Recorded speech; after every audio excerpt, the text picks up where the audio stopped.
Io ringrazio la USL e la persona del direttore che ha continuato un'indagine che già era stata chiusa e qui non devo dire niente.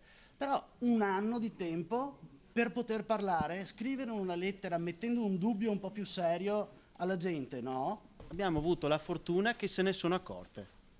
Ma se ne sono accorte per la loro capacità professionale. Andiamo avanti a culo.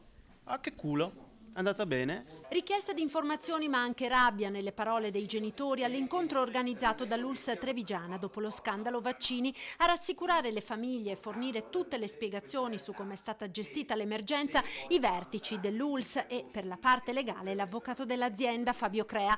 Tante le domande, anche quelle pungenti, soprattutto sui tempi d'avviso alle famiglie, oltre un anno dai primi sospetti. Probabilmente i genitori hanno diritto a saperlo per primi. Il giorno dopo aver scoperto questa situazione, l'autorità giudiziaria ha imposto all'azienda sanitaria il segreto istruttorio.